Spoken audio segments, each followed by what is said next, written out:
Hello my dear students, my name is CA Akshay Mantri and welcome to eco Gyaan by AK. दोस्तों, इस video के अंदर अपन जो है बात करने वाले हैं about mock test paper of ICI जो उन्होंने जनवरी 2026 अटेम्प्ट पर पूछा था, है ना। आप लोगों के एग्जाम जो है वो आने वाले हैं और बहुत ही पास में आपका परसों ही एग्जाम होने वाला है। तो हम लोग जो है इस मॉक टेस्ट पेपर को पढ़ रहे हैं और आप लोगों को जो है मॉक टेस्ट पेपर देख के ही जाना है कंपलसरीली, बिकॉज आईसीआई ने कुछ नए क्वेश्चंस भी पूछे हैं और कुछ पुराने क्वेश्चंस भी है। तो एक बार शॉर्ट में अपन जल्दी से फटाफट इसको गो थ्रू कर लेते हैं। मैं ट्राई करूंगा कि विद इन 1 आवर मैं आपको पूरा एमटीपी समझा दूंगा, है ना। और आप लोग भी जो है आपका टाइम बचाने के लिए इसको 1.5x के स्पीड पर बिल्कुल भी भगा सकते हो।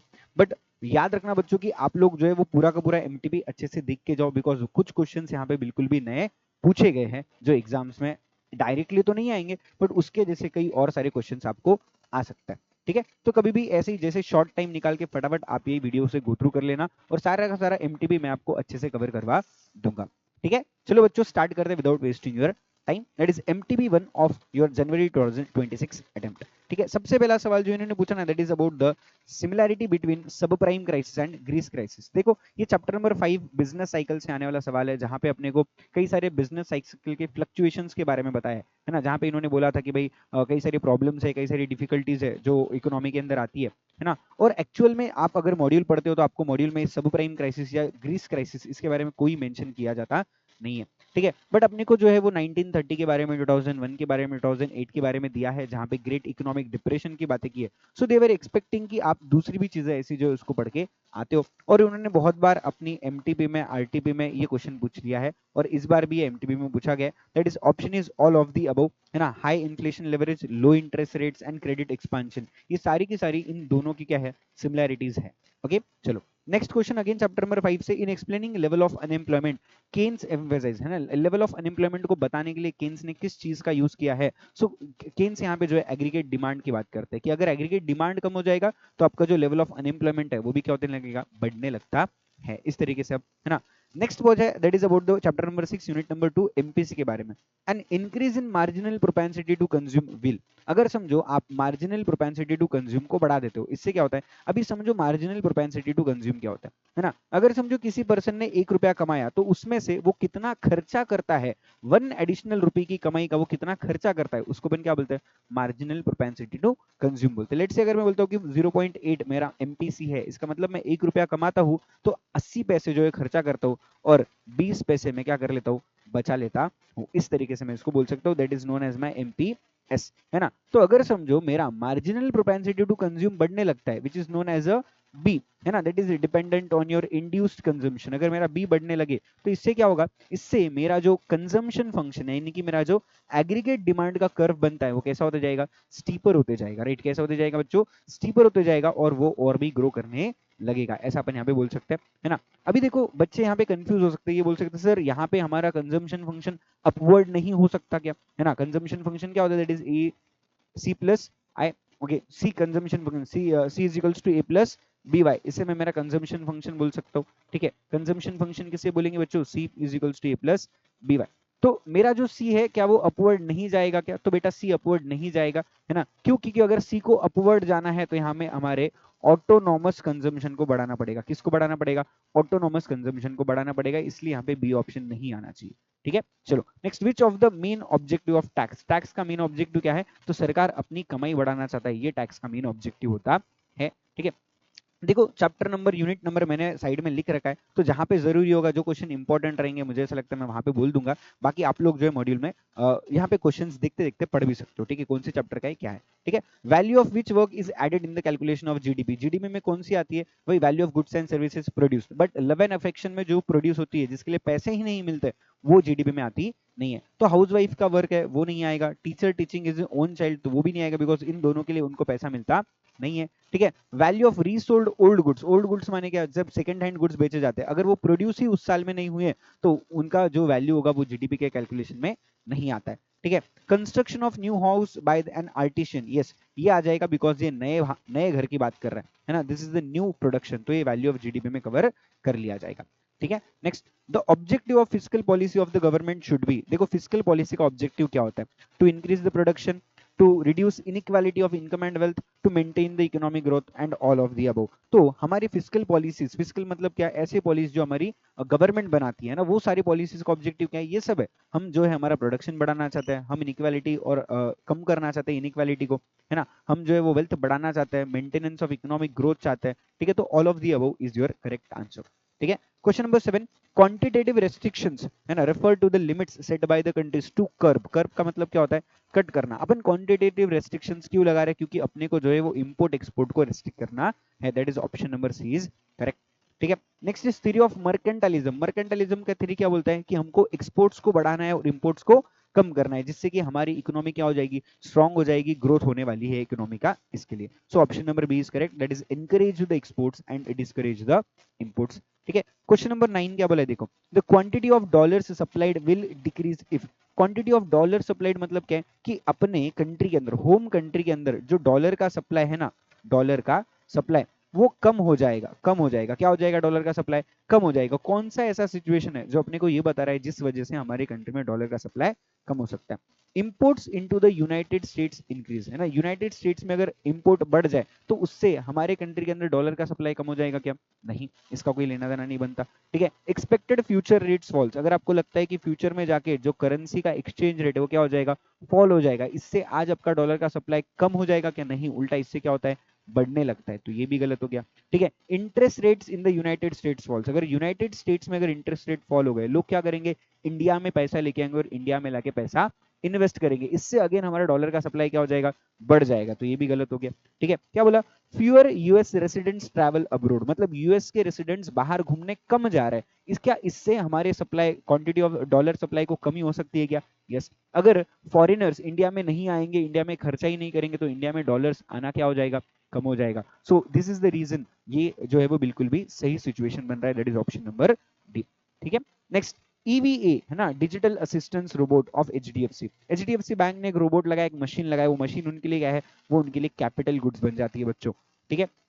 Next, gross investment refers to, gross investment किसे बोला जाएगा, है ना, पहला ऑप्शन क्या बोला है, देखो, प्राइवेट माइनस पब्लिक, नहीं, है ना, net investment plus replacement investment, net investment after it has been inflated for changes in the price level, and net investment plus net exports. तो option number B is correct, that is net investment plus replacement investment, अपन इसको बोल सकते हैं, ठीक है। Which of the following is not a function of finance commission in India, देखो, अभी फाइनेंस कमीशन कौन सा काम नहीं करेगी इसके बारे में हमको बोला हुआ है ना, तो ये फाइनेंस फंक्शन, फाइनेंस कमीशन के बारे में कहाँ बोला है, तो चैप्टर नंबर 7 में अगर आप आते हो तो आपको फाइनेंस कमीशन के बारे में समझ में आएगा, जहां पे अपने को टैक्स के बारे में बातें करे वाली है, ठीक है।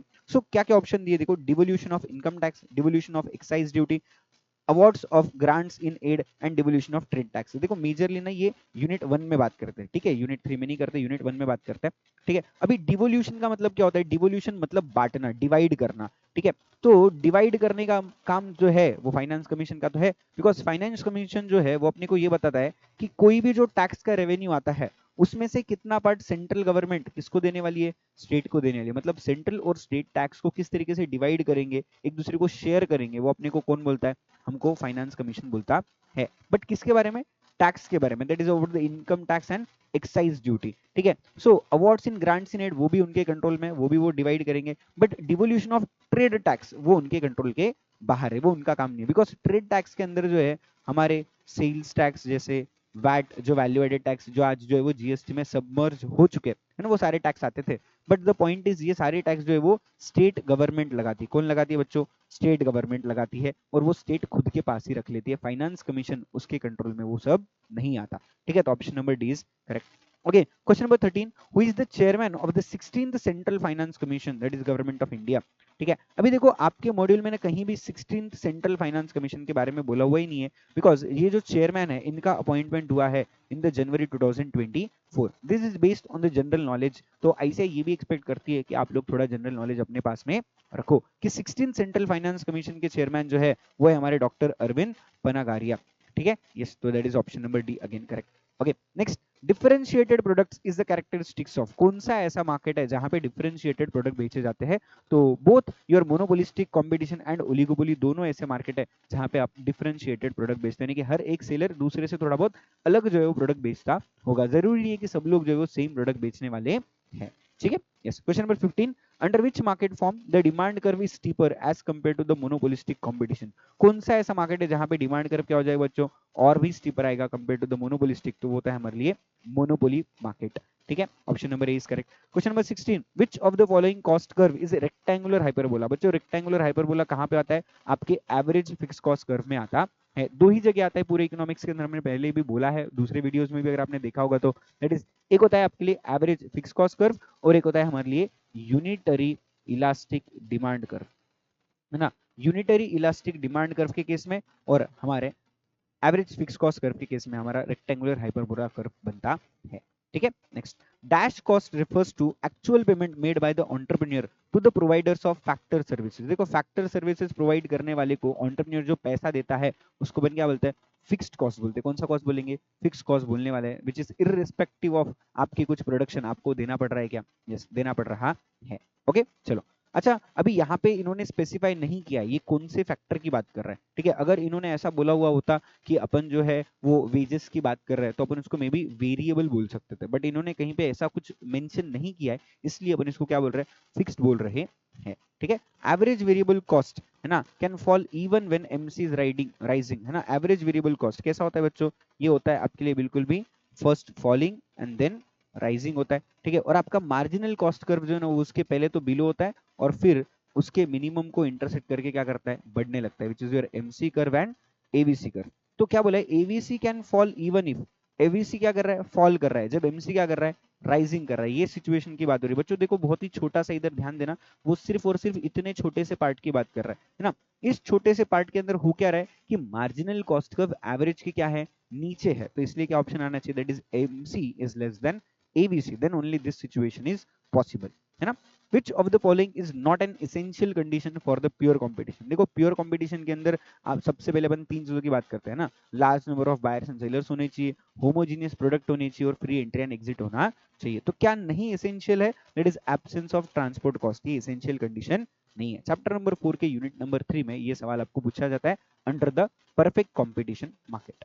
ठीक है, ब्रॉड मनी किसे बोला जाता है, तो ब्रॉड मनी हम जो है वो M3 को बोलते हैं और M1 को जो है अपन नैरो मनी बोलते हैं, है ना। बच्चे बहुत बार यहाँ पे कंफ्यूज हो सकता है, ब्रॉड मनी M3 को बोला जाएगा और M1 को नैरो मनी बोला जाता है। ओके, प्राइस डिस्क्रिमिनेशन की बात करें, देखो ये हमारे मोनोपोली के केस में प्राइस डिस्क्रिमिनेशन बहुत ही इंपॉर्टेंट सवाल बनता है। Price discrimination will be profitable only if elasticity of demand in different markets in which total market share has been divided is your different, है ना।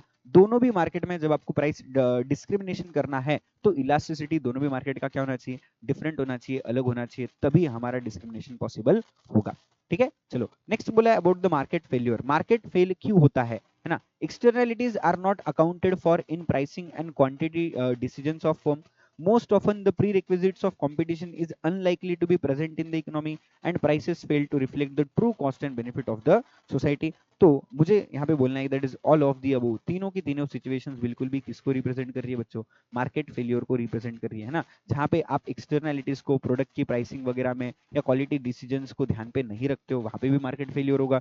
ठीक है, और जो भी प्री रिक्विजिट कंपटीशन है ना, वो प्रेजेंट नहीं है तो भी मार्केट फेलियर हो जाता है। मतलब कंपटीशन रहना चाहिए बट है नहीं, तब भी मार्केट फेलियर हो जाता है। और जब प्राइसेस जो है वो अपनी ट्रू कॉस्ट और बेनिफिट को, सोसाइटी को रिप्रेजेंट नहीं करती, तब भी क्या होता है, मार्केट फेलियर हो जाता है। ठीक है, बिजनेस साइकिल कौन से इकोनॉमी में इमर्ज होते हैं, यानी कि शुरुआत होती है उनकी, तो होता है हमारा फ्री मार्केट इकोनॉमी के अंदर। ठीक है, रिजर्व रेपो रेट, है ना, reverse repo rate, sorry reverse repo rate कौन सा रेट होता है, ऐसा रेट जहां पे देखो दो चीजें होती है, यहाँ पे समझ लो, मैं तुमको थोड़ा डिटेल में बता रहा हूँ। ठीक है, दो रेट होते हैं, एक होता है रेपो रेट और एक होता है रिवर्स रेपो रेट। ठीक है, रिवर्स रेपो रेट, ये दोनों भी बातें हमको करी गई है चैप्टर नंबर 8 के यूनिट नंबर 3 के अंदर, है ना, जहां पे अपन बात करते हैं अबाउट द मॉनेटरी पॉलिसीज के बारे में। ओके, रिवर्स रेट किसे बोला जाता है, रिवर्स रेट ये वो रेट ऑफ इंटरेस्ट है ना, जब ये चार्ज किया जाता है जब बैंक जो है, कौन सी बैंक सर, आरबीआई, कौन सी बैंक बच्चों, आरबीआई। आरबीआई जब बैंक्स को लोन देगा, आपके बैंक्स को क्या करता है, लोन देता है, और उस लोन पे जो रेट ऑफ इंटरेस्ट चार्ज किया जाता है ना, उसको अपन क्या बोलते हैं, रेपो रेट बोलते हैं। ठीक है, और जब आरबीआई जो है वो बैंक से लोन लेता है, क्या करता है, बैंक से लोन लेता है और उस पे जो रेट ऑफ इंटरेस्ट देता है ना, उस रेट ऑफ इंटरेस्ट को अपन क्या बोलता है, रिवर्स रेपो रेट बोलता है। ठीक है बच्चों, ठीक है, तो यहाँ पे देखो क्या बोला हुआ है, RBI borrows from the government, क्या नहीं, commercial banks lend to the RBI, yes ऐसा अपन बोल सकते हैं कि कमर्शियल बैंक ने क्या किया यहाँ पे आरबीआई को लोन दिया, that is option number B is correct. Okay, commercial banks re discount the bill of exchange with RBI, नहीं बच्चों डिस्काउंटिंग की कोई बात नहीं होती, and RBI lends money to commercial bank, ये होता है रेपो रेट के केस में। ओके, बट आईसीआई ने ना बच्चों यहाँ पे गलती करी है कि आईसीआई ने यहाँ पे ऑप्शन नंबर डी को जो है वो सही बोला है, ठीक है, रॉन्ग आंसर जो है वो आईसीआई के एमटीबी में यहाँ पे दिया हुआ है, ठीक है, ये आप लोगों को याद रखना पड़ेगा, रॉन्ग आंसर बाय आईसीएआई है ना, क्वेश्चन नंबर 24 के अंदर आईसीएआई ने यहाँ पे गलत आंसर दिया, it is option number D. Okay, which of the following does not enter into the calculation of national income, national income के कैलकुलेशन में कौन नहीं आएगा? Exchange of previously produced goods, बिल्कुल पिछले साल बनाया होगा, पहले बनाया होगा, उसको इस साल में कंसिडर नहीं करते। Exchange of second hand goods, yes already produced, उसको भी नहीं लिया जाएगा। Exchange of stocks and bonds, वो भी अपन कंसिडर नहीं करते because it's a speculative goods, अपन ऐसा बोल सकते हैं। तो all of the above are not considered, not entered into the calculation of national income, ठीक है। Which of the following is an implication of the imposition of price ceiling before the equilibrium price? Price ceiling मतलब क्या? Maximum price जो आप charge कर रहे हो ना, वो अगर इक्विलिब्रियम प्राइस के बिलो अगर आपने चार्ज कर दिया, इंपोजिशन मतलब क्या? लगाना, कि आपने जो मैक्सिमम प्राइस चार्ज करना चाहिए वो अगर इक्विलिब्रियम प्राइस के बिलो है तो इसका इंपैक्ट क्या होगा, है ना। Shortages in the market, shortages मतलब क्या भाई, जिस प्राइस पे आपने सप्लाई करना चाहिए था उससे आपने क्या कर दिया, प्राइस को कम कर दिया। अभी जब प्राइस कम हो जाएगी तो सप्लाई भी क्या हो जाएगा बच्चों, कम हो जाएगा, तो मार्केट में क्या क्रिएट हो जाएगा, शॉर्टेज क्रिएट हो जाएगा, ठीक है। Problem of allocation of limited resource supplies among large number of consumers, है ना। अभी सप्लाई जो है वो क्या हो जाएगा, कम, लेकिन प्राइसेस कम लगाने से डिमांड क्या हो गई बच्चों, ज्यादा। तो जितने भी हमारे लिमिटेड सप्लाईज है वो क्या सब लोगों की जो डिमांड है उसको फुलफिल कर पाएंगे, क्या नहीं कर पाएंगे, तो वहां पे अगेन क्या हो जाएगा, एक अलोकेशन का प्रॉब्लम क्रिएट हो जाएगा। थर्ड इज ब्लैक मार्केटिंग, क्या ब्लैक मार्केटिंग जनरेट हो जाएगी क्या, यस बिल्कुल हो जाएगी, बिकॉज जब आप लोग जितना देने को तैयार है, इक्विलिब्रियम प्राइस यानी कि जहां पे डिमांड और सप्लाई दोनों का इक्वल हो रहा था, उस प्राइस से आपने कम प्राइस लगाया, लोग तो कितना देना चाहते हैं, ज्यादा, तो वहां पे कहीं ना कहीं उस आपके जो प्राइस सीलिंग है उससे जो प्राइस लोग देना चाहते हैं उस प्राइस तक क्या हो जाएगा, ब्लैक मार्केटिंग बिल्कुल भी जनरेट हो सकता है, शॉर्टेज की वजह से भी हो सकता है और सप्लाई लिमिटेड होने की वजह से भी ब्लैक मार्केटिंग जो यहाँ पे जनरेट हो सकता है, ठीक है। So all of the above is the correct answer, ठीक है। Which market sells both homogeneous as well as differentiated goods, कौन सा ऐसा मार्केट है जो होमोजीनियस और डिफरेंशिएटेड दोनों जो हमारी गुड्स है उसको बेचता है, that is your oligopoly market, जहां पे अपन दोनों भी चीजें जो है वो बेचने का काम कर रहे हैं, ऐसा अपन बोल सकते हैं, ठीक है बच्चों। ओके, आ जाओ क्वेश्चन नंबर 28 पे आगे बढ़ते हैं बच्चों, है ना। क्या बोला है देखो, government of India recently launched make in India programme, what will be its impact in the aggregate demand of India, है ना। मेक इन इंडिया की वजह से aggregate demand of India, India के एग्रीगेट डिमांड पे क्या इंपैक्ट पड़ेगा, तो लाइकली जो है हमारा डिमांड क्या हो सकता है, बढ़ सकता है, बिकॉज इंडिया में बनाओ, इंडिया में यूज करो, है ना, इससे हमारी डिमांड क्या होने वाली है, बढ़ने वाली है, ठीक है। Which one of the following is the best example of aggregate agreement between oligopolist, है ना, ओलिगोपोलिस्ट के बीच के एग्रीमेंट का बेस्ट एग्जाम्पल कौन सा है, OPEC, that is oil petroleum exporting countries, है ना, organisation of petroleum exporting countries बच्चों, ठीक है। सो यहाँ पे अपन ओपेक का एग्जांपल ले सकते हैं, जो एक ओलिगोपोली ऑर्गेनाइजेशन है जिसको हमने क्या बना दिया, मोनोपोली में कन्वर्ट कर दिया है ना, organisation of petroleum exporting countries, okay. So OPEC ये हमारा ऑर्गेनाइजेशन है जो ओलिगोपोली का एग्जांपल है, बट उसको हमने क्या बना दिया, मोनोपोली में कन्वर्ट कर दिया है, ओके। ट्रिप्स स्टैंड फॉर, देखो यहाँ पे आपको एग्जाम के अंदर फुल फॉर्म वगैरह भी पूछा जा सकता है, तो आपको अच्छे से करके जाना चाहिए। चैप्टर नंबर 10 के अंदर कई सारी स्कीम्स है, उसके बारे में भी आगे आएगा, तो वो भी पूछे जा सकते हैं, ठीक है। TRIP stands for trade related intellectual property rights, है ना, IP rights, intellectual property rights, intangible assets अपन जिसको बोल सकते हैं, उसके बारे में ट्रिप के बारे में बात होती है, ठीक है। अभी substitution effect takes place due to changes in what, substitution effect जो है वो किसकी वजह से आता है, दूसरे प्रोडक्ट की प्राइस चेंज होने से मेरे प्रोडक्ट की क्या हो गई, डिमांड चेंज हो गई, है ना। दो गुड्स होते हैं, लेट से एक होता है ए, एक होता है बी, अगर ए की प्राइसेस बढ़ेगी तो बी की डिमांड पे क्या पड़ेगा, असर पड़ेगा, या अगर ए की प्राइसेस कम हो गई तो बी की जो डिमांड है उस पर क्या पड़ेगा, असर पड़ेगा। जैसे लेट से अगर मैं सब्स्टिट्यूट्स है ऐसे बात करता हूँ, तो ए की प्राइसेस बढ़ने से हमारे बी की डिमांड जो है वो क्या हो जाती है, बढ़ जाती है, और ए की प्राइसेस कम हो जाने से बी की डिमांड क्या हो जाएगी, कम हो जाएगी, दैट इज सब्स्टिट्यूशन इफेक्ट ना। So this is related to the relative price of the commodities, दो गुड्स के प्राइसेस एक दूसरे से क्या करती है, रिलेट करती है, तब वहां पे सब्स्टिट्यूशन इफेक्ट आ जाता है ना, yes. Successful business firm spends considerable time, energy and efforts in analyzing the demand for their product. By optimal choice, a consumer tends to what maximize the satisfaction subjects to constraint like test and preference. कोई भी person जो है अपना जो utility है, अपना जो satisfaction है, कंज्यूमर सरप्लस है, उसको क्या करना चाहता है, बढ़ाना चाहता है, ज्यादा से ज्यादा रखना चाहता है ना। यस, ये पॉइंट है। Okay, the economist concept of demand is, अभी देखो इकोनॉमिक्स के हिसाब से डिमांड और डिजायर, नीड, चॉइस, क्या ये सब सेम है क्या? नहीं, so they are not the same thing. Option number B is correct. Okay, the demand for labour in response to wage rate is what, whereas demand for same labor in response to price of electronic goods where labor enters as an input. देखो अगर कोई चीज input है तो उसकी demand को अपन क्या बोलते हैं, ड्राइव डिमांड बोलते हैं। और जब वेज रेट के हिसाब से अपन लेबर के नंबर ऑफ आवर्स की बात कर रहे हैं तो उसको अपन क्या बोलेंगे, डायरेक्ट डिमांड बोल देंगे। तो option number A is correct, that is direct demand and derive demand. ठीक है, ओके। क्वेश्चन नंबर 36 में क्या बोला है, देखो इन शॉर्ट रन जो हमारा प्रोड्यूसर है वो क्या करेगा, स्टेज 2 में ऑपरेट करेगा under the law of diminishing returns, जहां पे आपका average product of variable factor कैसा होता है, डिक्लाइनिंग होता है। दैट इज वेरी ट्रू, जो आपको page number 3.27 of your module chapter number 3 unit number 1 में बोला हुआ है। प्लस स्टेज 1 और स्टेज 3 के बारे में यहाँ पे क्या बोला है, देखो बच्चों को बहुत बार कंफ्यूज हुआ है, मैंने क्लास में बोला था तब भी।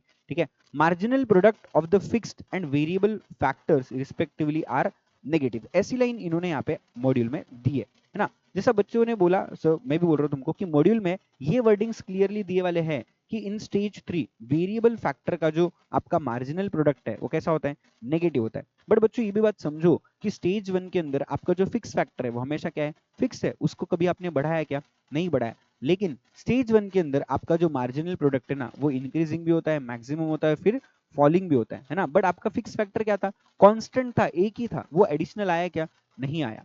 ठीक है, तो इस वजह से इन्होंने यहाँ पे ऐसा बोला है कि आपका जो फिक्स फैक्टर है वो फुल्ली यूटिलाइज नहीं हुआ है, वो कहीं ना कहीं अबंडेंट था, एक्स्ट्रा था, उसका यूटिलाइजेशन प्रॉपर नहीं हुआ, अनयूटिलाइज वो रह गया।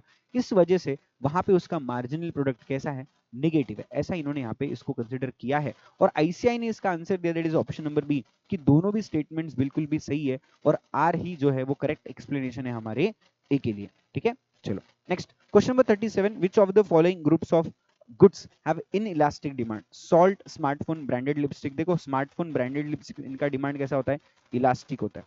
ठीक है, next school uniform, branded goggles and smartphone, again यहाँ पे ब्रांडेड गॉगल्स एंड स्मार्टफोन आ गया, that is your again elastic. Salt, school uniform and medicine, इन सबका डिमांड बिल्कुल भी इनइलास्टिक होता है, तो option number C is correct. ठीक है, नेक्स्ट क्वेश्चन, क्वेश्चन नंबर 38 क्या बोला हुआ है यहाँ पे, टोटल एक्सपेंडिचर मेथड से आपको क्वेश्चन को सॉल्व करना है ना। क्या बोला है, price of commodity raised bye 12%, elasticity is your 0.13, है ना। आपकी प्राइसेस जो है वो क्या हो रही है, बढ़ रही है, और इलास्टिसिटी कैसा है, इन इलास्टिक है। कैसा है बच्चों, इन इलास्टिक। इन इलास्टिक मतलब क्या है, वो लेस देन 1 है।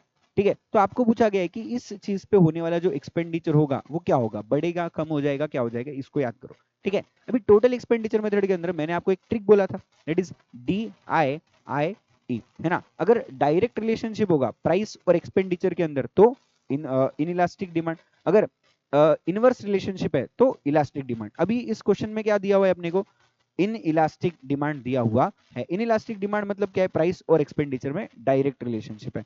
तो अगर आपके प्राइसेस बढ़ रही है तो आपका टोटल एक्सपेंडिचर भी क्या हो जाएगा, बढ़ जाएगा। ठीक है, चलो next, a consumer preference are monotonic if and only if between two bundles the consumer prefers the bundle which is more of at least one of the goods and less of the other। एक के ज्यादा और दूसरे के ना कम, कम नहीं। देखो no less of other मतलब अपने को एक के ज्यादा चाहिए और दूसरे के कम भी नहीं चाहिए, अपने को दोनों भी चाहिए क्या, यस, कंज्यूमर जो है दोनों भी चीजें कंज्यूम करना चाहता है, ऐसी बात इन्होंने यहाँ पे की है।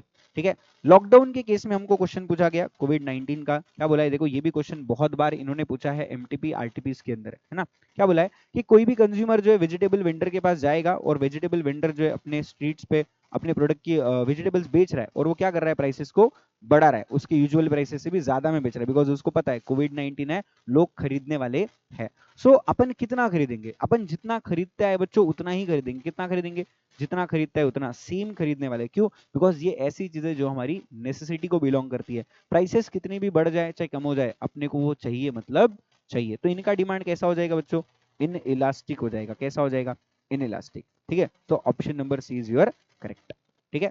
Money cost is considered by, देखो मनी कॉस्ट के बारे में कहां पे कंसिडर किया गया है, कौन से थ्योरी में, है ना, चैप्टर नंबर 9 यूनिट नंबर 1 के अंदर अपन बात करते हैं इंटरनेशनल ट्रेड की, जहां पे हम बात करते हैं कि भाई एक प्रोडक्ट एक कंट्री में बनाया जाए तो कितने में बनता है और दूसरे कंट्री में बनाया जाए तो कितने में बनेगा, और फिर अपन कंपेयर करते हैं कि हमने इंपोर्ट करना चाहिए, एक्सपोर्ट करना चाहिए, हमने क्या ट्रांजैक्शन इंटरनेशनल लेवल पे ट्रेड में अपन यहाँ पे कर सकते हैं। ठीक है, सो यहाँ पे बोला गया है कि मनी कॉस्ट जो है वो मॉडर्न थ्योरी ऑफ ट्रेड में जो है कंसिडर किया जाता है। ठीक है, मॉडर्न थ्योरी ऑफ ट्रेड के अंदर हमने बोला है कि अपन जो है कॉस्ट ऑफ प्रोडक्शन का कंपैरेटिव एडवांटेज करेंगे दोनों भी कंट्रीज के अंदर, और फिर उसके अकॉर्डिंगली अपन जो है वो डिसाइड करेंगे कि हमको इंपोर्ट करना है या एक्सपोर्ट करना है। ठीक है बच्चों, इस तरीके से। Next question number 42, more expansion of foreign direct investment can boost. अभी देखो अगर एफडीआई बढ़ते जाएगा तो इससे हमारे कंट्री में एम्प्लॉयमेंट भी क्या होते जाएगा बच्चों, बढ़ते जाएगा। ठीक है, so option number C is your correct. ठीक है, next question number 43, which of the following is not a criteria for determining distribution of central taxes among the states for 2021 to 26, है ना। चैप्टर नंबर 7 यूनिट नंबर 1 से ये सवाल आता है कि कौन सा ऐसा क्राइटेरिया नहीं है जिस बेसिस पे अपन ये डिसाइड करेंगे कि किस तरीके से अपने को टैक्सेस को डिस्ट्रीब्यूट करना है। तो डेमोग्राफिक परफॉर्मेंस देखा जाएगा, फॉरेस्ट एंड इकोलॉजी देखा जाएगा, इंफ्रास्ट्रक्चर परफॉर्मेंस ये देखा नहीं जाएगा। So this is not a criteria बच्चों। ठीक है, ऑप्शन नंबर सी इसका आंसर हो जाएगा। ठीक है, question number 44, which of the following is not an element of good public expenditure management। देखो अच्छा पब्लिक एक्सपेंडिचर मैनेजमेंट का कौन सा एलिमेंट नहीं है, मतलब कौन सी चीज नहीं होगी तो भी चलेगा बट बाकी चीजें होनी चाहिए। तो इलास्टिसिटी देखा जाएगा, इकोनॉमी देखा जाना चाहिए, प्रोडक्टिविटी देखी जानी चाहिए। डेफिशिट जो है वो गुड पब्लिक एक्सपेंडिचर मैनेजमेंट की बात कर रहा है क्या, नहीं, ये तो क्या हो जाएगा डेफिशिट में, मतलब बुरा है, अच्छा है क्या, नहीं है, ऐसा अपन बोल सकते हैं। क्वेश्चन नंबर 45, कंप्यूटर और कंप्यूटर सॉफ्टवेयर ये एक दूसरे के लिए क्या है बच्चों, बिल्कुल भी कॉम्प्लीमेंट्री गुड्स है, कॉम्प्लीमेंट्री, एक के बगैर दूसरा कुछ भी काम का नहीं। जैसा मतलब मेरे पास अगर कंप्यूटर ही नहीं है तो मैं कंप्यूटर सॉफ्टवेयर को लेके क्या करूंगा, कुछ भी काम का है कि मेरे लिए नहीं है।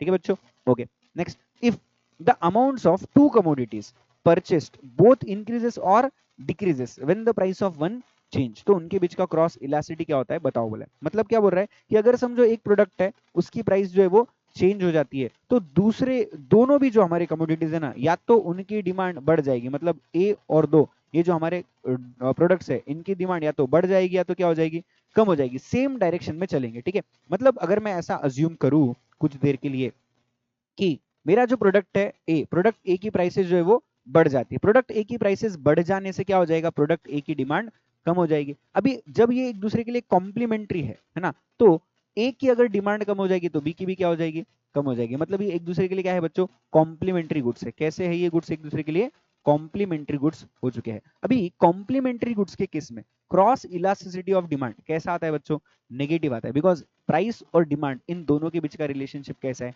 इनवर्स है। कैसा है बच्चों, इनवर्स है। इसलिए यहाँ पे हमारा जो इनवर्स का केस बन जाता है तो वहां पे हमारा डिमांड का इलास्टिसिटी कैसा हो जाता है, नेगेटिव हो जाता है। अगर वही सब्स्टिट्यूट्स का केस होता ना तो वहां पे कैसा हो जाता है, फिर पॉजिटिव हो जाता है। That is option number B correct. But अभी के लिए यहाँ पे कॉम्प्लीमेंट्री गुड्स का सिचुएशन है, that is option number A, negative cross elasticity यहाँ पे हमको दिखाई देने वाला है। ठीक है, question number 47, which aspect of the taxation involves normative economics. कहाँ पे नॉर्मेटिव इकोनॉमिक्स की बात करी जाती है, चैप्टर नंबर 1 यूनिट नंबर 1 से सवाल आता है ना, जहां पे अपने को जजमेंट की बात होती है। ठीक है, the incidence of who actually pays for the tax, नहीं, the effect of the tax on incentives to work, मतलब आपने टैक्स दिया तो उससे आपको कुछ फायदा होगा क्या, नहीं, ऐसी कोई बात नहीं होती। ठीक है, the fairness of the tax, fairness बात कर रहा है क्या, यस, टैक्स जो है वो सब पे बराबर लगना चाहिए, जिसकी इनकम ज्यादा उस पे ज्यादा, जिसकी कम उस पे कम लगना चाहिए। ठीक है, तो जजमेंटल बात यहाँ पे हो रही है, that is fairness of the tax के अंदर की सब पे फेयर टैक्स अपने लगाना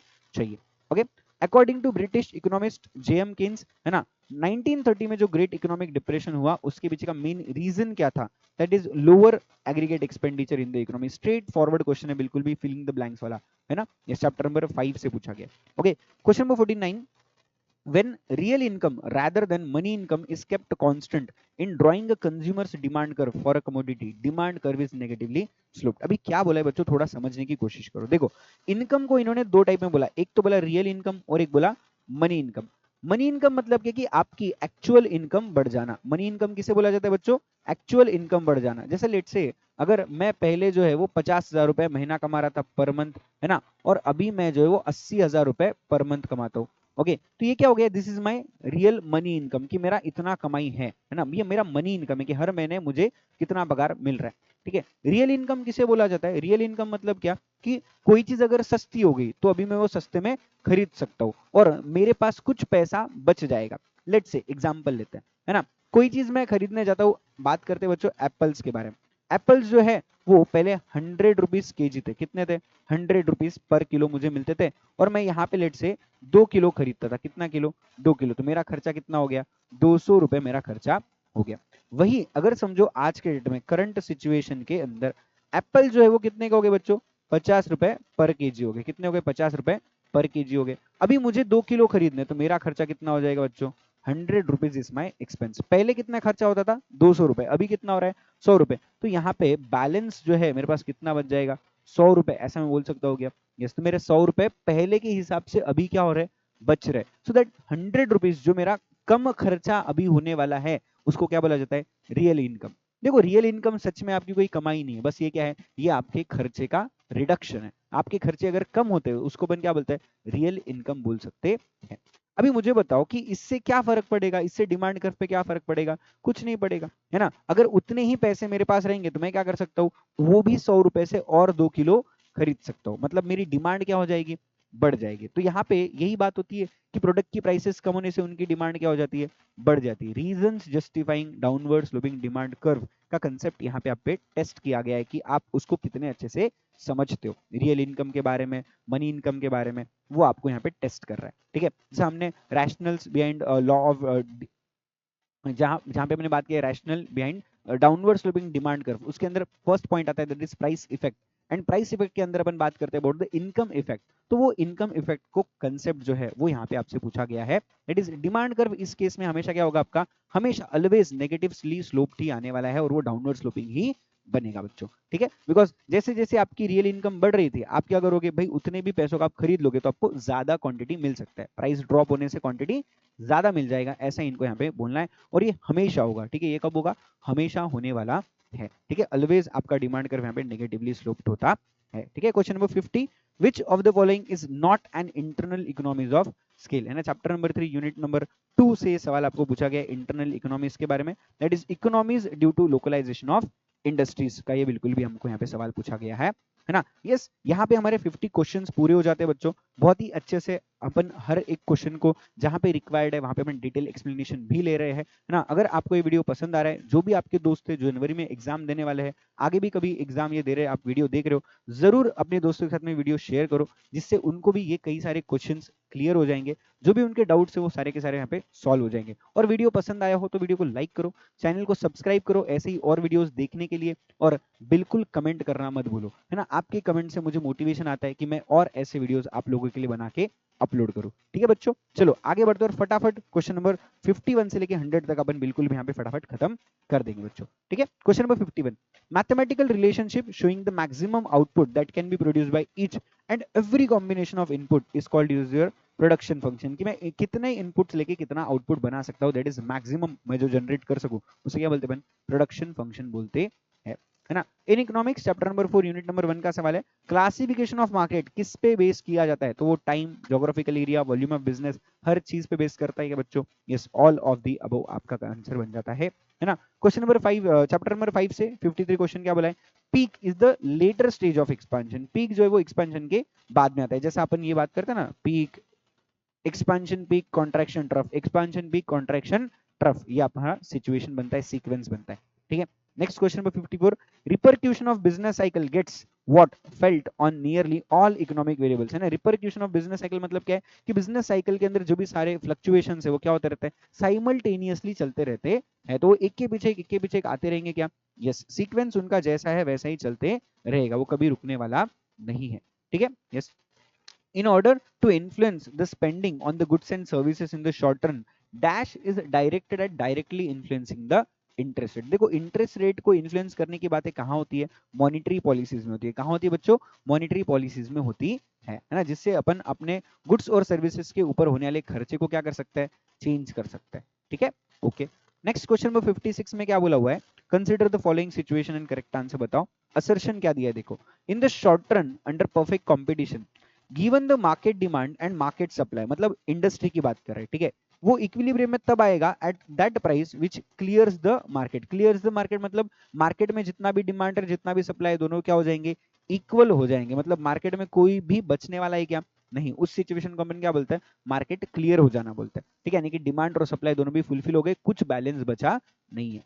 ठीक है, तो ये बिल्कुल भी सही है क्या, यस। इक्विलिब्रियम प्राइस वो प्राइस होता है जहां पे डिमांड एंड सप्लाई दोनों इक्वल हो जाए। ठीक है, in the long run all the firms in the industry earns profit. All the firms मतलब क्या, परफेक्ट कंपटीशन में जितने भी लोग हैं सबके सब क्या कमाएंगे, बोले प्रॉफिट कमाने वाले। सबके सब प्रॉफिट कमाते क्या बच्चों, परफेक्ट कंपटीशन में नहीं कमाते, है ना। तो परफेक्ट कंपटीशन में लॉन्ग रन में यहाँ पे देखो नॉर्मल प्रॉफिट का सिचुएशन बन सकता है या फिर लॉसेस का सिचुएशन बन सकता है। कोई भी सुपर नॉर्मल प्रॉफिट कमा पाएगा क्या, नहीं कमा पाएगा। ठीक है, लॉन्ग रन में नहीं कमा पाएगा। तो इसलिए क्या बोला है, that is A is true but R is your false. Option number C is correct. Okay, which of the following is not correct regarding the long run cost में कौन सी चीज बिल्कुल भी सही नहीं है, that is LAC is envelope curve of SSC, बिल्कुल भी सही है। एलएसी इज यू शेप, बिल्कुल भी सही है। Least cost combination, least cost of producing each cost is output. Yes, अपन ऐसा बोल सकते हैं कि एलएसी जो है वो यू शेप्ड होता है और यहाँ पे अपन प्रोडक्शन कर रहे हैं जहाँ पे आपका जो एवरेज कॉस्ट है बिल्कुल भी क्या हो जाता है, सबसे कम होता है, मिनिमम होता है। क्या होता है, मिनिमम। तो बस लीस्ट कॉस्ट आपको पता चलती है, दैट इज तीनों भी सही है, 1 2 एंड 3। ठीक है, क्वेश्चन नंबर 58 में क्या बोला है देखो, the elasticity of supply at any point on a given supply curve passing through the origin point making the angle of 45 degree. देखो यहाँ पे 35 दिया है बट यहाँ पे प्रिंट मिस्टेक है, यहाँ पे 45 डिग्री विद एक्स एक्सिस ऐसा क्वेश्चन बनना चाहिए था, है ना। जहां पे अपन इसको इक्वल टू 1 ऐसा बोल सकते हैं कि अगर आपका जो सप्लाई कर्व है वो ओरिजिन के बीच में से निकल रहा है, ठीक है, और वो दोनों भी पार्ट्स को क्या करता है, इक्वली डिवाइड कर रहा है ना। देखो कभी भी अगर आप ऐसा याद रख सकते हो कि सप्लाई कर्व अगर ओरिजिन से निकलता है, थ्रू द ओरिजिन अगर वो निकल रहा है, तो वो कौन सी बात कर रहा है, वो बात कर रहा है about the unitary elastic supply के बारे में। किसके बारे में बच्चों, यूनिटरी इलास्टिक सप्लाई के बारे में, है ना। तो यूनिटरी इलास्टिक सप्लाई के केस में क्या होता है कि आपका जो सप्लाई कर्व होता है वो बिल्कुल भी ओरिजिन से निकलता है ना। तो वहां पे आपका इक्वल टू 1 वाला सिचुएशन बन जाता है। ओके, चलो next, management of the firm dash control over macro economic factors, है ना। मैनेजमेंट ऑफ द फर्म का मैक्रो इकोनॉमिक फैक्टर्स पे कोई भी कंट्रोल नहीं होता। ठीक है, मैक्रो इकोनॉमिक मतलब वो बहुत सारे हैं, एक्सटर्नल टू इकोनॉमी है ना, एक्सटर्नल टू बिजनेस है, उन पे हमारा कोई कंट्रोल नहीं होता। ठीक है, which of the following is a lagging economic indicator. Lagging मतलब क्या, जो पास्ट में हुए वाली चीजों के बारे में अपने को अब बताता होगा, उसको अपन क्या बोलते हैं, लैगिंग। जो अपने को रिजल्ट्स थोड़े लेट देता है। ठीक है, consumer confidence index, stock market performance, है ना, ये सब अपने को करंट सिचुएशंस के बारे में बता देते हैं। ठीक है, अनएम्प्लॉयमेंट रेट, ये अपने को लैगिंग इंडिकेटर बोल सकते हैं। अनएम्प्लॉयमेंट रेट पिछले साल से कैलकुलेट होकर अपने को इस बार पता चलेगा, दैट इज लैगिंग यहाँ पे सिचुएशन बन रहा है। न्यू हाउसिंग तो क्या है हमारे लिए लीडिंग बन जाता है ना। चलो, विच of the following is implication of physical deficit. Physical deficit का कौन सा इंप्लीकेशन है, कहां पे अपने को फिजिकल डेफिसिट होने के बाद अपन क्या करेंगे, ऐसा बोला गया। क्राउडिंग आउट इफेक्ट, है ना, inflation spiral, okay, erosion of government credibility, okay, या ऑल ऑफ दिस। तो इंप्लीकेशन क्या होता है, फिजिकल डेफिसिट का इंप्लीकेशन क्या होता है कि गवर्नमेंट का क्रेडिबिलिटी जो है वो कम हो जाता है फिजिकल डेफिसिट की वजह से, that is erosion of government credibility. अपन यहाँ पे इरोजन मतलब क्या होता है, कम हो जाना। ठीक है, नेक्स्ट क्वेश्चन नंबर 62, इंडिया का जो फॉरेन एक्सचेंज रिजर्व है हैज जंप्ड हाई, मतलब फॉरेन एक्सचेंज रिजर्व क्या हो रहा है, बढ़ते जा रहा है। कौन सी वजह, किस रीजन की वजह से, inflow of foreign exchange, India में फॉरेन एक्सचेंज बहुत ज्यादा आ रहा है, yes this can be a reason. Outflow of foreign exchange, क्या इससे बढ़ेगा क्या, नहीं, उल्टा इससे कम हो जाएगा। ठीक है, autonomous payment over autonomous receipt, मतलब पेमेंट ज्यादा है और खर्चे रिसीट्स कम है, तो इससे भी होगा क्या, नहीं, ऑल ऑफ दिस भी नहीं। तो option number A is only correct कि हमारे पास इनफ्लो ऑफ फॉरेन एक्सचेंज बढ़ रहा है जिस वजह से फॉरेन एक्सचेंज का जो रिजर्व है वो भी बढ़ रहा है। ठीक है, which of the following is the primary objective of your economic planning in India, है ना। इकोनॉमिक प्लानिंग का ऑब्जेक्टिव क्या था, एबोलिशन ऑफ पॉवर्टी, ये हमारा प्राइमरी ऑब्जेक्टिव नहीं था। रिमूविंग अनएम्प्लॉयमेंट, ये भी प्राइमरी ऑब्जेक्टिव नहीं था। ठीक है, ग्रोथ विथ सोशल जस्टिस और रिड्यूसिंग इनइक्वालिटी ऑफ इनकम, देखो रिड्यूसिंग इनइक्वालिटी ऑफ इनकम ये भी हमारा ऑब्जेक्टिव नहीं था। तो growth with the social justice, है ना, सबका भला होना चाहिए और इकोनॉमी का ग्रोथ होना चाहिए, ये हमारा बिल्कुल भी ऑब्जेक्टिव यहाँ पे था। ठीक है, चलो नेक्स्ट, चैप्टर नंबर 10 से ये सारे सवाल अभी आपको पूछे गए हैं। ओके, चैप्टर नंबर 10 में अगेन क्वेश्चन आ गया, the program of economic reforms in India was started in, कब स्टार्ट हुआ था इकोनॉमिक रिफॉर्म्स, तो 24 जुलाई 1991 को इसकी शुरुआत हुई थी इकोनॉमिक रिफॉर्म्स की।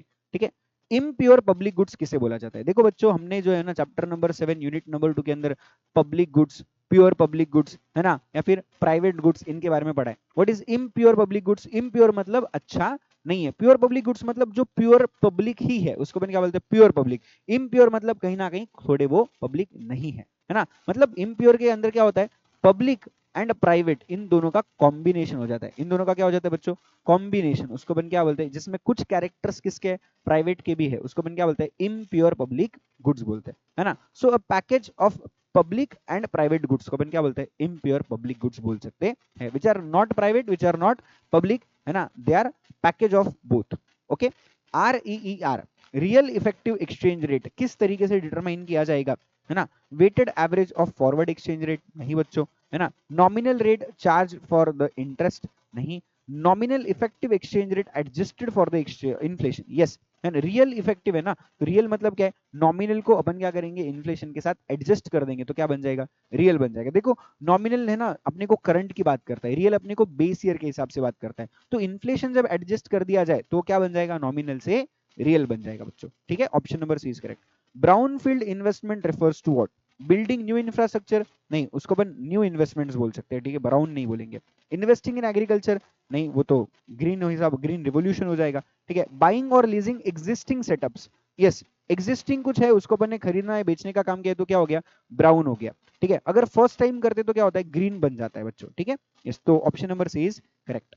FDI in India is encouraged through all except, है ना, मतलब कौन सी ऐसा सिचुएशन है जिससे अपन उसको एनकरेज नहीं कर रहे? टैक्स हॉलीडेज देके करते हैं क्या बच्चों? Yes. Ease of doing business से, यस। प्रोटेक्शनिस्ट इंपोर्ट बैन, अपन इंपोर्ट बैन करके उनको एनकरेज करेंगे क्या? नहीं है, तो क्या हो जाएंगे? डिस्करेज हो जाएंगे, ठीक है। तो option number C is correct. SEZ से इनकरेज करते हैं क्या? यस, बिल्कुल। इनकरेज मतलब बढ़ावा देना, कि अपन उनको बढ़ावा दे रहे कि इंडिया में तुम आओ। तो कौन सी ऐसी सिचुएशन है जिससे बढ़ावा नहीं दिया जा रहा है, ये आपको पूछा गया, ठीक है। Which initiative focuses on sustainable lifestyle choices, है ना। एनडीएपी, अभी एनडीएपी का सस्टेनेबल लाइफस्टाइल से कोई लेना देना नहीं है। एनडीएपी क्या है? ये एक हमारे लिए गवर्नमेंट डेटा को एक्सेस करने का वेबसाइट है, अपन ऐसा बोल सकते हैं, सोर्स है ऐसा अपन बोल सकते हैं, दैट इज एनडीएपी, जिससे अपन क्या कर सके? गवर्नमेंट डेटा को एक्सेस कर सके। ओके। नेक्स्ट, शून्य। शून्य क्या है? शून्य हमारे इंप्रूव एयर क्वालिटी के बारे में बात कर रहा है ना। एयर क्वालिटी के बारे में बात करने वाली जो हमारी स्कीम है उसको मैंने शून्य नाम दिया है। ओके। लाइफ, लाइफ जो है वो हमारे लिए यहाँ पे यूज एंड डिस्पोज इकोनॉमी की बात करता है। किसकी? यूज एंड डिस्पोज इकोनॉमी की, है ना। ओके। एंड ये जो है वो हमारे लिए यहाँ पे आंसर बन जाता है, दैट इज जिसमें हमने सस्टेनेबल लाइफस्टाइल चॉइसेस की बात करी है, दैट इज लाइफ, जो हमको चैप्टर नंबर 10 में बोला गया है, विच इज द इनिशिएटिव, की initiative taken by the NITI Aayog, ठीक है। Okay. Which policy ended the license raj? देखो लाइसेंस राज क्या था? पुराने जमाने में जिसको सरकार ने लाइसेंस दिया उसका ही धंधा चलता था, बाकी लोग बिजनेस कर नहीं सकते थे। और मेजर बिजनेस जो है वो गवर्नमेंट ने अपने हाथ में ले रखे थे। पब्लिक गुड्स अपन जिसको बोल सके, पब्लिक कंपनीज अपन जिसको बोल सके, ठीक है। प्राइवेट बिजनेस बहुत ही कम थे। और इसका अंत कब हुआ? इसका अंत हुआ when new industrial policy of 1991 आया, जिसको हमने नाम दिया है LPG, liberalisation, privatisation and globalisation, ठीक है। Which organisation launch India policy insights, IPI, किसने लॉन्च किया बच्चों? तो वो है हमारे नीति आयोग ने लॉन्च किया है ना। इस नीति आयोग जो है वो प्लानिंग कमीशन के जगह का एक रिप्लेसमेंट है जो हमने यहाँ पे 2017 में लाया है, ठीक है। Which of these is not a public sector monopoly anymore, मतलब कौन सा ऐसा बिजनेस है जहां पे पब्लिक सेक्टर मोनोपोली नहीं रही? पहले थी बट अभी मोनोपोली नहीं है। एटॉमिक एनर्जी में है क्या? यस, आज भी मोनोपोली है। रेलवे में है क्या? यस, है। ओके। आर्म्स एंड एम्यूनिशंस में है क्या? यस, बट टेलीकॉम सेक्टर का मोनोपोली अभी नहीं है, बिकॉज टेलीकॉम सेक्टर जो है वो अभी कौन सा मार्केट बन चुका है बच्चों? ओलिगोपोली मार्केट बन चुका है, that is option number C is correct. Non tariff measures that affect product quality and standards are called, मतलब ऐसा कौन सा नॉन टैरिफ मेजर है जो प्रोडक्ट क्वालिटी और स्टैंडर्ड्स के ऊपर लगाया जाता है? इसको अपन क्या बोलते हैं बच्चों? टेक्निकल बैरियर्स टू ट्रेड बोलते हैं। क्या बोलते हैं? टेक्निकल बैरियर्स टू ट्रेड, कि हम आपके प्रोडक्ट को टेक्निकली चेक करेंगे, अगर वो फिट बैठता होगा तो ही उसका इंपोर्ट एक्सपोर्ट अलाउड है, वरना नहीं है। तो उसका क्वालिटी, उसका स्टैंडर्ड ये चेक किया जा रहा है। Okay. Yes. GDP deflator is used to measure what, है ना। जीडीपी डिफ्लेटर का यूज किस लिए किया जाएगा? Fiscal deficit, inflation, trade balance, saving rate, किसको चेक करेंगे बच्चों? इन्फ्लेशन रेट को, है ना। जीडीपी डिप्लेटर को यूज करके अपन क्या कर रहे हैं? कंपेयर कर रहे हैं कि पहले बेस ईयर में क्या प्राइस था और करंट ईयर में क्या प्राइस हो चुका है, करंट ईयर का इन्फ्लेशन क्या है और बेस ईयर का इन्फ्लेशन क्या था, ये अपन चेक करने के लिए इसका यूज करते हैं बच्चों, जीडीपी डिप्लेटर। इसको अपन प्राइस इंडेक्स भी बोल सकते हैं। क्या बोल सकते हैं अपन इसको? प्राइस इंडेक्स भी बोल सकते है, तो इन्फ्लेशन को कंट्रोल करेंगे, मेजर करेंगे, ठीक है। Question number 75, the income received but not earn, मतलब आपको पैसा मिला तो है बट आपने पैसा कमाया नहीं है, तो किसका पार्ट बनता है? देखो नेशनल इनकम में आता है क्या?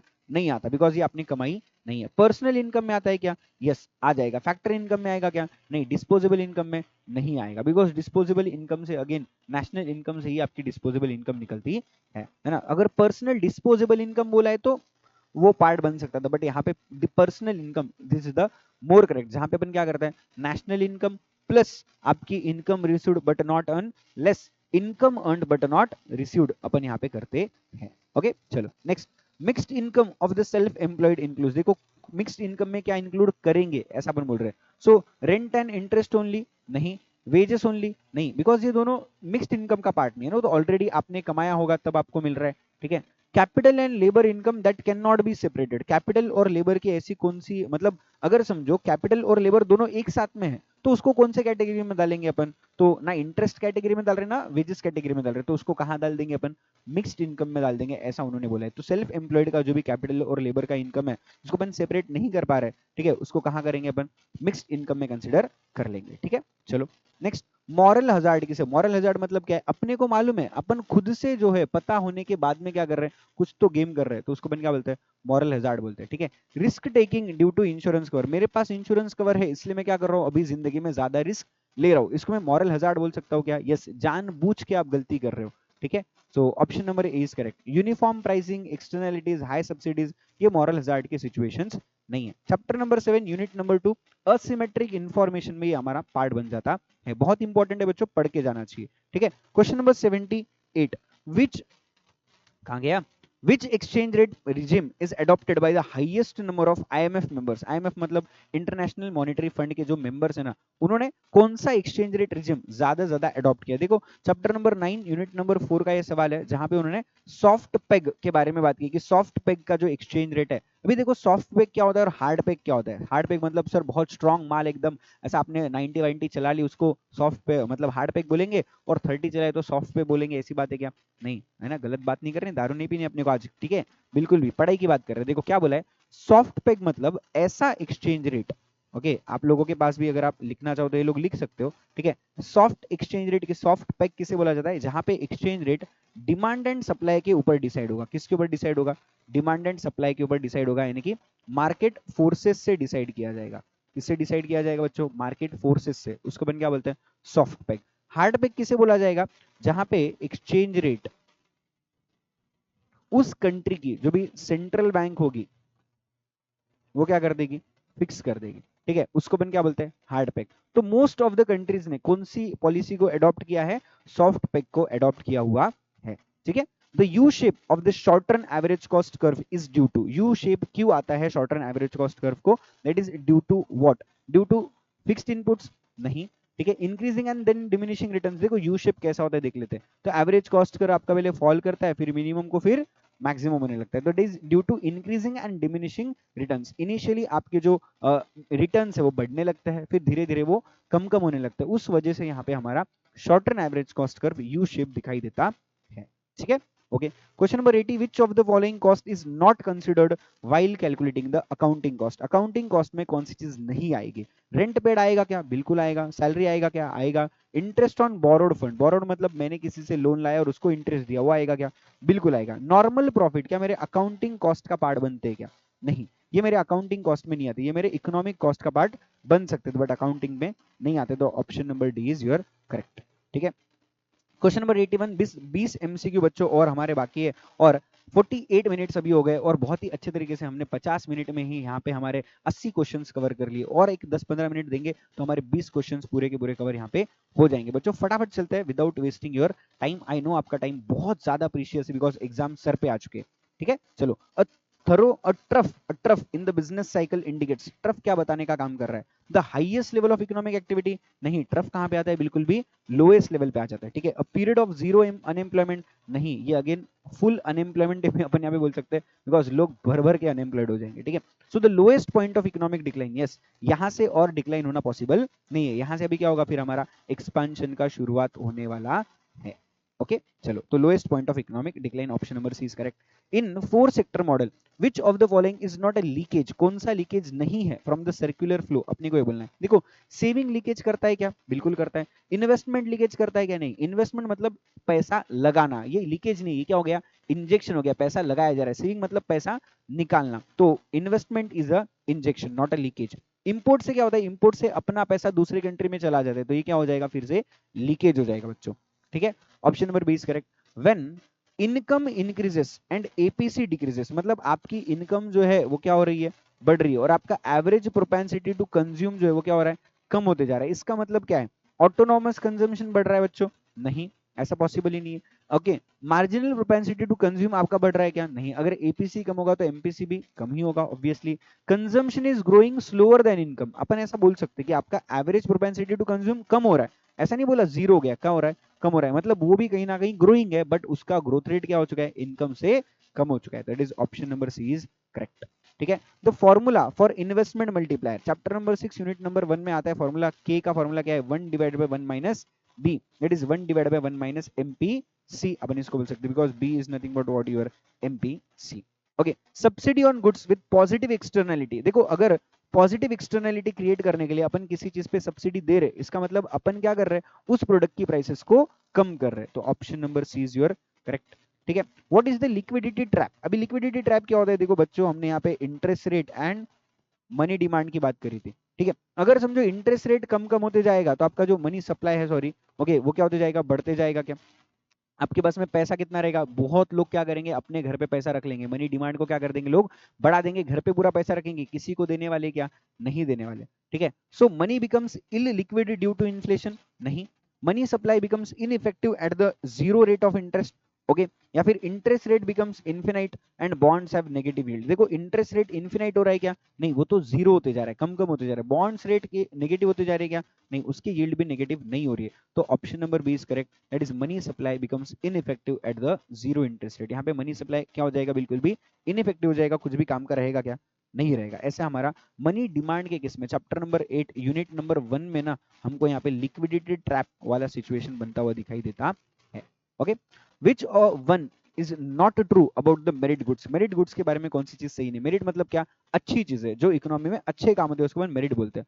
अंडर कंज्यूम्ड होते हैं क्या, यस बिल्कुल, जैसे गवर्नमेंट स्कूल्स है, गवर्नमेंट हॉस्पिटल्स है, उनका कंजम्पशन जितना होना चाहिए उतना हो नहीं रहा है, ठीक है। गवर्नमेंट इनको प्रमोट करती है क्या, यस बिल्कुल करती है। हैव नेगेटिव एक्सटर्नलिटी, भाई अच्छी चीज है, मेरिट मतलब क्या, जिससे लोगों का भला हो, इकोनॉमी का अच्छा हो, है ना, उससे कुछ नेगेटिव एक्सटर्नलिटी नहीं होती, तो have negative externality is the not true, ठीक है।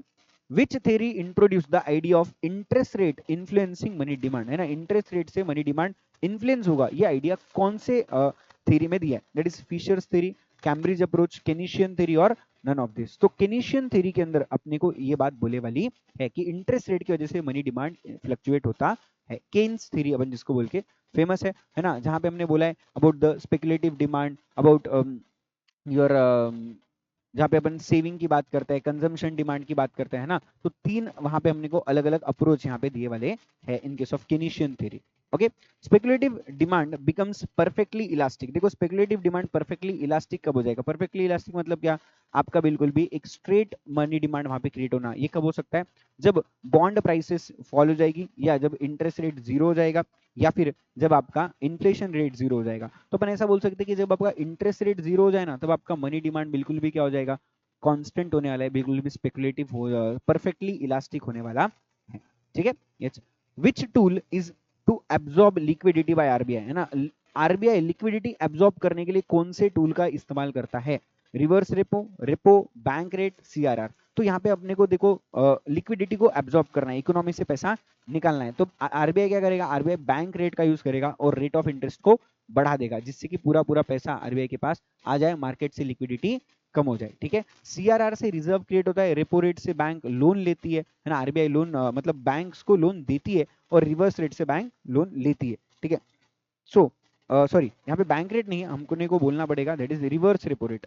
सो रिवर्स रेपो रेट से यहाँ पे जो है वो लिक्विडिटी को एब्जॉर्ब किया जा रहा है, बिकॉज हमने पहले भी बोला रिवर्स रेपो रेट जो है वो क्या होता है, वो होता है दैट इज बैंक जब लोन देगी, किसको देगी, आरबीआई को देगी, क्या दे रही है, लोन दे रही है, तो बैंक के पास में बाहर पैसा देने को कुछ बच रहा है क्या? नहीं बच रहा है। तो इकोनॉमी का जो लिक्विडिटी है वो धीरे धीरे क्या हो जाएगा?